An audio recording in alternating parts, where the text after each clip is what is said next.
Bom dia para você, meu querido aluno do primeirão. Hoje a gente vai ter uma aula sobre o empirismo na filosofia, que foi uma teoria que veio pós-racionalismo, né? Como a gente estava estudando, vocês estudaram as ciências comigo, vocês estudaram o Descartes comigo, né? O racionalismo. E agora a gente finalmente vai começar o empirismo, certo? Então, para iniciar o assunto, pessoal, vou mandar um slide para vocês, tá? Vamos começar com o básico. Onde que o empirismo buscou inspiração? Também na antiguidade, tá? Só que diferente do platonismo, né, que muitos racionalistas vão buscar, nessa realmente crença que as ideias definem, né, o nosso ser. Então, o Descartes era muito preocupado com a formação da nossa ideia, tanto que ele vai fazer o método cartesiano, e quando ele fizer o método cartesiano no sentido filosófico, né, da palavra, e não matemático, ele vai falar sobre de como a gente forma a nossa personalidade a partir de ideias que vão acrescentando na vida, né? Então, por exemplo, quando você é criança, a sua mãe vai lá e te explica, olha, se você pôr o dedo na tomada, você vai tomar um choque. E você adquire aquilo como verdade, uma vez que sua mãe está tentando te proteger. Como que começa, assim, o problema disso? Começa quando você, assim como a sua mãe fez com você acredita que todo mundo faz. Então, todas as ideias que chegam até você, você tem a falsa crença que são verdadeiros, uma vez que as pessoas não iriam mentir para você, para te proteger, né? Assim como a mãe fez lá no passado, o que é uma grande uma mentira, né? Pro Descartes era assim, quando você é criança, é até perdoável você acreditar no adulto, porque infelizmente eu falo infelizmente porque tem muito ser humano adulto que é sacana, né? Que acaba manipulando a criança e fazendo coisa errada. Mas quando você é criança, você depende muito do adulto para ter uma visão de mundo. Quando você cresce, o que a gente chama de maturidade é justamente você não precisar da opinião do outro, não depender da opinião do outro, mas buscar as fontes das suas próprias ideias. Logo, tudo que você constituiu como real, como correto, como a realidade do país, da política, do pensamento filosófico, da religião, da história, muitas vezes foi pura mentira, né? Que foi levada até você como verdade, você acreditou, não buscou a fonte dessa ideia, acreditou porque serviu, então tem esse lance também das ideias servirem, né? E a gente gostar de vestir ideias que servem. Pro Descartes isso é perigoso porque leva a gente a se enganar muito, leva a gente a ter ideias que a gente acha que são nossas, mas não são nossas, interessam a outras pessoas que nós pensamos assim. Gente, desde quando surgiu a sociedade, né, humana, o pensamento do outro é um grande objeto de desejo, né? Principalmente de poderosos. Então, para o Descartes, como o nosso pensamento é um objeto de desejo do outro, a gente tem que saber também os limites desse desejo. Uma coisa é eu desejar que você aceite ir tomar um sorvete comigo. Outra coisa é minha consciência falando, mas e o coronavírus, velho? Você vai tomar um sorvete com o vírus aí espalhado para tudo quanto é lado, né? Sem solução ainda plausível para isso? Então, é nesse sentido que eu tô falando, né? Uma coisa é um ato no qual você acha que vai te fazer bem. Outra coisa é a sua razão te explicando que pode ser que você esteja enganado. Isso vale para tudo, para filosofia. Então imagina que o Descartes pegou isso num momento histórico em que todas as explicações da matemática, da história, eram muito voltadas para a religião. Então ele fez esse movimento de tirar da religião a explicação, mesmo sendo um crente, né, porque ele acreditava em Deus, ele tira da religião a explicação científica, cria o método científico. Por quê? O método científico não é simplesmente o fato da gente querer algo. Então, quando você vai produzir ciência, galera, você não vai produzir o que você quer, simplesmente, né? Aí é uma falsa ideia, falar, não, eu vou fazer tal faculdade para fazer o que eu quero. Aí você vai aprender o método científico e vai descobrir que não é o que você quer, mas é o que a ciência mostra, tá? Então, literalmente, você vai fazer uma pesquisa de humanas, por exemplo, e vai ter que aplicar o método científico, você vai perceber que muitas vezes você cometeu muitos equívocos, né? Que o pensamento que você tinha anterior era errado. E conforme você vai pesquisando, você vai chegando mais próximo do fato, né? que é indiscutível. Tanto no racionalismo quanto no empirismo, os fatos são indiscutíveis. Aconteceu, aconteceu. Não tem o que discutir nesse caso, certo? E aí, basicamente, pessoal, o método científico faz a gente colocar a ciência acima da nossa opinião, né? Faz a gente colocar a ciência como principal protagonista, né, das descobertas humanas. Então foi muito importante o racionalismo, foi muito importante a questão do método científico do Descartes, sem dúvida nenhuma. Mas agora falando de empirismo, meus queridos, então vamos lá. O que é o empirismo? Ele foi um movimento oposto. Assim como o Descartes queria a questão do método científico, né, do racionalismo, como um modo de pensar filosófico mais próximo da verdade, afinal de contas, é isso que nós perseguimos, né? A verdade, em termos, até no sentido matemático, no sentido físico, né? É muito real. O método científico é o que aproxima mais da verdade, enquanto a especulação faz a gente criar a experiência. Então, eu especulo, ou seja, eu observo um fato, eu crio uma especulação que é uma ideia sobre esse fato, que seria um preconceito. Ainda não é um conceito, mas está próximo de um preconceito. E aí eu faço a experiência para realmente ver se minha especulação é real. Depois de fazer essa experiência... Meu gato tá aqui, gente. Dá um oi pra eles, além, dá um oi pra eles. Depois de eu fazer a experiência, eu realmente vou fazer a comparação, o método comparativo entre o que eu acreditava que era real, até que ponto eu acertei, e o que eu constatei pós-experimentar que me surpreendeu. Isso vai chegando a gente mais próximo da lógica, né? Que é um pensamento humano. No empirismo não é a lógica que comanda, né? É a experiência sensível. Então, no empirismo, diferente do racionalismo, você vai ter que viver aquela experiência para realmente ter uma constatação científica. Então, por exemplo, né, pro John Locke, por exemplo, não tem como você simplesmente viver algo e não aprender algo com isso. E eu vou dar um exemplo bem básico. Se você perguntar muitas vezes para uma cozinheira qual que é a temperatura exata que ela usa para fazer determinados alimentos, ela vai responder: eu uso fogo baixo, eu uso fogo médio, eu uso fogo alto. Mas ela não diz a temperatura exata. Isso não significa que ela não saiba cozinhar, só porque ela não sabe dizer a temperatura exata. Mas justamente que ela sabe tanto que só de olhar ela consegue. É muito louco isso, né?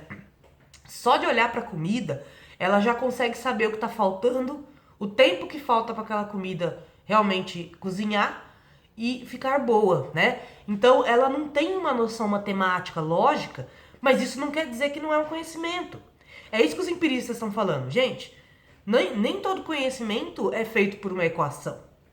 Muitos conhecimentos da humanidade são feitos a partir de experiência, né? Então, por exemplo, às vezes você vai contratar um servente de pedreiro que não estudou nada no sentido de matemática, de engenharia e tudo mais, mas que sabe fazer uma ótima construção, porque ele aprendeu pela experiência a fazer aquela construção. Então ele tem noção de diâmetro, ele tem noção da questão da... É uma pessoa que cria uma noção de nivelamento da casa, né? Cria uma noção até matemática, geométrica. O cara constrói um muro e que o muro não cai e ele consegue fazer uma estrutura perfeita. Aí você pergunta pra ele, qual que foi o raio que você usou aí nesse muro? Ele não vai saber dizer, mas ele sabe fazer. Então o empirismo mostra justamente essa capacidade humana de inteligência empírica, né? Pessoal, vamos falar uma coisa muito séria aqui. O ser humano, ele não tem uma inteligência só. Ele tem várias inteligências, tá? Então, existe tipo de pessoas que aprendem muito rápido essas coisas que são mais empíricas pela experiência do que dentro de uma sala de aula. Isso a gente tem que admitir que é real. Eu não estou dizendo que a educação, para algumas pessoas, não tem função. Porque ainda assim vai ter uma função. Vai ter aquela aula que ele vai fazer uma prática de um conhecimento e vai adquirir mais conhecimento. Vai ter aquela aula que ele vai debater e pelo debate ele consegue adquirir conhecimento. vai ter aquela interação entre ele e as outras crianças, né? Ou ela, tanto faz, aqui no caso, só um exemplo. E isso que eu quero dizer, meus queridos. Quando você vê o ambiente da escola, acreditar que só o que está na lousa é aprendizado é muito pobre. Assim como acreditar que só o que é lógico é aprendizado para o ser humano, também é muito pobre, né? Então, às vezes, a pessoa sabe fazer coisas que ela não sabe a lógica, mas ela sabe fazer, né? Eu dei o exemplo da cozinheira, porque para mim é o máximo da questão do empirismo. Eu, por exemplo, sou muito mais lógica. Então, toda vez que eu preciso fazer alguma comida, uma coisa assim, eu preciso saber os mínimos detalhes, a quantidade de grãos e tudo mais, para eu separar tudo e fazer minha comida. Isso explica que eu não tenho tanto esse olhar aguçado de olhar para a comida e falar, ah, tá faltando um pouco mais de água, ah, tá faltando um pouco mais disso. Eu tenho que pegar, tipo, se eu vou fazer café, é 3 colheres de café para o tanto de café que eu tomo, certinho, bonitinho. E isso porque eu só sei fazer as coisas sob medida, né? E fazer as coisas sob medida é usar o conhecimento lógico. Agora, se você tem aquela bruxona da sua casa que a gente conhece por mãe ou vó, que faz as coisas só de olhar ela sabe que tá bom, que tá ruim. Ela vai na feira, ela olha pras frutas, ela sabe a fruta que vai ficar boa. Ela sabe a mandioca que vai cozinhar. Ela sabe exatamente tudo o que precisa para fazer um bom almoço, para fazer uma boa comida, para vender, enfim, né? Isso é um conhecimento empírico. E a gente não pode dizer que não é um conhecimento só porque ela não põe numa régua, tá? E até pros filósofos empiristas é um conhecimento até mais complexo. Porque não tem uma fórmula, muitas vezes, para se aprender, né? Então, é tipo andar de bicicleta. Você aprende a andar de bicicleta como? Estudando como que anda de bicicleta ou indo lá e arrebentando o joelho e tentando de novo, tentando de novo, tentando de novo, né? Então, o ser humano, ele não é só... a gente tem mania, galera, de achar que só o conhecimento lógico matemático é conhecimento. Tanto que eu fico super brava quando a galera fala, ai, eu vou estudar humanas porque é mais fácil. Gente, não é mais fácil. Tem tanta lógica e raciocínio quanto, tá? Tem mesmo equiparado. A diferença é que humanas ela é mais diversificada, né? Ela abre um leque maior, porque não tem lógica para entender o ser humano. O que a gente tem é método científico, né? Então, assim, por mais que isso ainda assim é um conhecimento histórico, lógico, né? A lógica, inclusive, vai para humanas. Quando você vai entrevistar uma sociedade indígena, né? Onde nessa sociedade, como no caso dos caiapós, eles sabem só de tradição oral, de passar de um para o outro a informação, sem registro. Eles sabem falar 80 gerações anteriores a deles. E eles sabem, inclusive, explicar como que foi a chegada dos portugueses no Brasil, como que realmente foi a colonização. Como que eu não vou chamar isso de conhecimento histórico? Pode não ser um conhecimento histórico acadêmico, mas é um super conhecimento histórico. E determinada situação até mais relevante, né? Então, assim, é claro que, galera, nem todo mundo que fala de história tem propriedade para falar de história. Por quê? Eu dei o exemplo do indígena, mas tem gente que fala que a ditadura foi boa porque nunca viu tortura na frente. Aí já é errado, né? Porque aí eu, usando a lógica, eu posso virar e falar assim, então eu nunca fui assaltada, quer dizer que não existe assalto, né? No meu mundo atual. Então assim, né, gente? É claro que tem que ter os seus cuidados. Assim como toda filosofia, o questionamento é essencial pra gente não entrar no engano.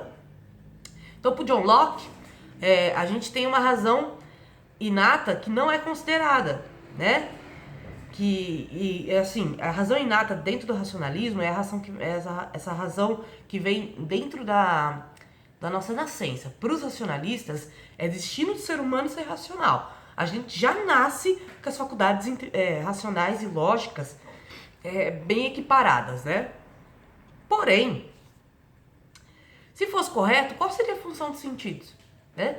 Se a gente realmente nascesse com a razão suprema a ponto de ter noção de tudo, para que a gente ia precisar se queimar uma vez na vida para saber que tem que tomar cuidado com o fogo? Para que a gente ia precisar, por exemplo, experimentar as coisas para criar o nosso paladar, o nosso gosto, ouvir as músicas para falar, eu gosto de sertanejo, eu gosto de rock, né? E por quê? A experiência sensível é muito importante para o nosso raciocínio. E se fosse só simplesmente o raciocínio, não teria, a gente teria basicamente a mesma lógica. A gente teria os mesmos costumes. Só que assim, por que a gente não tem? Porque a experiência sensível também vale como criação da minha filosofia de vida, né? Então, eu experimentar as coisas faz parte da formação também do meu intelecto, tá bom? Então, vocês já pararam pra pensar, por exemplo, por que vocês têm determinados gostos? Por que você gosta, sei lá, eu gosto bastante de morango em qualquer coisa, né? E desde criança eu gosto de morango, só que sabe por que eu gosto de coisa com morango? Porque quando eu era criança, eu via as coisas que tinham morango de embalagem vermelha, eu tinha mais vontade de comer. Então era muito mais a minha sensação, a minha sensação visual que fazia eu querer comer aquela coisa, e aí complementou, né, com o gosto, que eu gosto do gosto, né, da fruta, do que de fato a minha razão que me fez fazer isso, sabe? Então, de certa maneira, os nossos sentidos determinam também muitas coisas da nossa vida, certo? Então, a fonte da razão pros empiristas é a reflexão e a experiência. Eu preciso viver. Como eu falei, você só aprende a fazer arroz praticando. E prática, você vai errar 2, 3, 4, 5 vezes. Para você chegar até o ponto de acertar, você vai errar muitas vezes. Como andar de bicicleta, como eu falei, né? Então, como muitas coisas da nossa vida levam prática, que a gente chama de vocação, você melhora até a sua lógica através da prática. E eu vou dar um exemplo da minha profissão. Uma coisa é você estudar para ser professora, outra coisa é você ser professora. O estudo ajuda muito você a entender o adolescente, principalmente naquele momento de conflito extremo, quando você está dando aula para um adolescente problemático, que quer chamar atenção e que quer fazer coisa para humilhar todo mundo. A gente estuda a mente desse adolescente, a gente sabe que, no fundo, ele é carente pra caramba, sabe? Deve ser horrível a vida dele na casa dele. Então a gente tem um cuidado para lidar com essa pessoa, porque não adianta a gente simplesmente bater nele, entendeu? Porque ele já deve acontecer isso dentro da casa dele, certo? E não resolve. Então a gente tem que usar muita didática, muita pedagogia na veia, né? Piaget na veia e vai, né? Só que você realmente só aprende a usar isso quando você tá lá dando aula. Você, nas primeiras tentativas, você vê que falha bastante, né? Então, quando você começa a dar aula, de fato você aprende os macetes de como usar aquela teoria científica a seu favor, certo? Mas é aquela coisa, muito estudo, muita prática. Muito estudo, muita prática. Eu, quando comecei a dar aula, tinha muito problema. E aí, eu tinha muito problema na escola pública, né? Principalmente, porque foi onde eu comecei a dar aula. Imagina, né? E aí eu tive que estudar muito. Muito para poder entender a mentalidade dos alunos, até fora da faculdade. Eu pegava estudos de prática de didática, sabe? Porque quando eu comecei a dar aula, eu ainda não tinha aprendido didática. São matérias que eu tive muito tempo depois, sabe? E tipo, foi mágico. É mágico você usar uma prática que funciona, né? Assim como eu falei, a cozinheira que sabe os temperos corretos para ser usados naquele determinado tipo de comida. Não dá pra você socar todos os temperos que você tem na despensa. Existem temperos que vão piorar a situação, né? Então, esse conhecimento prático, ele também pra gente é um conhecimento importantíssimo. Importantíssimo, tá? É um conhecimento filosófico valioso pra gente, tá? Então, para quem diz que só quando você sabe matérias difíceis, né, como exatas, né, ou até português para alguns alunos, que realmente você é inteligente. Gente, você é inteligente. Já começa por aí, por natureza, porque é uma característica humana. Você ter facilidade para aprender uma matéria é outro 500, são outros 500. A inteligência em si, ela é inalterada, né? E como eu disse, todo tipo de conhecimento humano tem que ser valorizado. A gente valorizar só um tipo de conhecimento é ignorância. É ignorância e, ao mesmo tempo, falta de ignorância em todos os sentidos. Porque se você valoriza só o conhecimento matemático, quando você põe dentro lá do prato da sua comida, você come, aquele conhecimento ali não está dentro do prato. O que está dentro do prato? O trabalho dos agricultores, que conhecem o manejo da terra, os cozinheiros, o trabalho dos trabalhadores industriais, que selecionam os grãos que chegam até você, certo? A tecnologia que envolve isso, que é um conhecimento realmente lógico, né? Então, como eu disse, são vários fatores que se unem para se transformar numa coisa que nos beneficia, certo? Então, eu vou dar um exemplo aí do John Locke, que ele acredita que existem ideias simples, que são ideias que existe um consenso, e complexas, que são mais ligadas ao sujeito. Então, por exemplo, o que é uma ideia simples? Eu olhar para o céu agora e falar, o céu tá azul. Todo mundo vai concordar comigo porque a gente entende que azul é a mesma cor. O gato tá miando, né? A gente sabe que gato mia. Todo mundo conhece pelo menos um gato aí na vida e consegue identificar. Isso é um consenso. É uma ideia simples. É uma ideia simples porque todo mundo concorda. Agora, quando que começa a ter o que a gente chama de ideias complexas, né? São quando a gente liga ao sujeito. Por exemplo, o sentido de política para cada um é uma ideia complexa. A concepção de infinito é uma ideia complexa. Porque cada um vai fazer a junção dentro da sua cabeça do significado de tempo e espaço para definir o que é infinito. Vai ter gente que vai falar que o amor é infinito. Eu não acho que é infinito, tá? Já vou dizer aqui. Mas vai ter gente que vai falar, não, o espaço é infinito, né? E realmente é. Então, assim, as ideias complexas são muito mais ligadas ao sujeito. É tipo quando todo mundo come um pedaço da mesma pizza e cada um dá uma opinião diferente, tá? Isso seria uma ideia complexa. Até a instância de pensar o universo, a política, dentre outras coisas, tá? E a gente vai ter o David Hume, que ele vai considerar o conhecimento como fruto das impressões e das nossas memórias. Então, pro David Hume, o conhecimento que a gente cria na nossa cabeça não é só na escola, não é somente racional, não é somente científico, mas tem a ver com a nossa própria história pessoal. Ninguém menos que o Paulo Freire vai concordar com isso, né? Porque o Paulo Freire, quando ele ensinava a pedagogia, né, dele, e era uma pedagogia muito boa, porque ele conseguia em 3 meses alfabetizar as pessoas. Gente, quanto de tempo vocês demoraram para ser alfabetizado? 4 anos, 3 anos. O Paulo Freire tinha um método que ele alfabetizava em 3 meses. Pessoas adultas ainda, que é mais difícil do que criança, que é mais aberta para o conhecimento. Então, ninguém menos que ele também pensava isso. Tanto que quando ele ia explicar, falou, eu vou ensinar o alfabeto para um trabalhador, para um pedreiro. O que eu vou fazer? Vou associar com os objetos que ele usa, certo? Eu vou falar do arco, eu vou falar sei lá, da bitorneira, eu vou falar da construção, ser de construção, eu vou ensinar as letras a partir do cotidiano dele, pois vai fazer uma associação com a memória dele, e essa associação com a memória dele vai fazer ele aprender mais rápido. Gente, pois é. A gente conectar o nosso dia a dia com o conhecimento, isso faz a gente aprender mais rápido, certo? Então, realmente, o conhecimento é fruto mesmo das nossas memórias e impressões. A nossa noção de hábito, segundo David Hume, é a tendência a acreditarmos que fatos vão se repetir, porque na natureza se repetem. Então, quando você vê uma coisa acontecendo, você tende a achar que vai acontecer sempre. Pode ser drama. Ai, meu Deus, isso vai acontecer sempre comigo. Mas, na verdade, é uma falsa impressão, pois a gente tem uma noção errada de que o ser humano é previsível como a natureza, sendo que a própria natureza não é previsível, velho. Muitas vezes ela sai das previsões, né? Então, se a própria natureza pode nos surpreender, imagina a nossa vida, né? Imagina o ser humano. Então, ele faz uma crítica dos princípios da causalidade. Ou seja, ele não acredita que existe uma causa primeira, que fez tudo acontecer a partir dela mesma, e que tudo se reproduz a partir dela, né?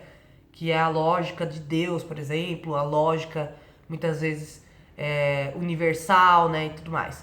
Bom, pro David Hume, não tem como a gente considerar uma causa-prima como o alicerce de tudo. Ele critica isso, porque na visão dele, a causalidade não é simplesmente um fato que se repete da natureza, mas ele perpassa pelas nossas impressões, pelas nossas memórias, ele perpassa pela nossa experiência empírica. Então, por exemplo, eu sentei numa bicicleta, tentei andar pela primeira vez, não deu certo, eu não vou andar mais porque das outras vezes não vai dar certo também? Não, eu vou tentar de novo. Então, por mais que na primeira vez não deu certo, pela prática você pode aprender aquele tipo de de experiência, né, que é andar de bicicleta.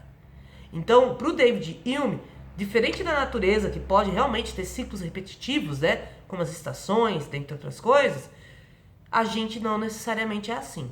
A gente se forma muito mais na nossa prática do que de fato com a repetição, ou causalidades, ou com eventos, né, que não pertencem a gente, tá? Aliás, essas coisas que acontecem por fora da gente, o que não dá pra evitar, por exemplo, aconteceu um acidente de trânsito, fiquei presa no engarrafamento. Isso não dá pra evitar. Mas aquela experiência que você tá tendo vai te servir pra algo, entende? É a experiência em si que é o objeto de estudo deles. Então é isso, meus queridos. Eu vou mandar pra vocês aí por volta... acredito que por volta até das 10h30 eu tô mandando as questões pra vocês da aula. Espero que vocês estejam bem. Um beijo e se cuidem.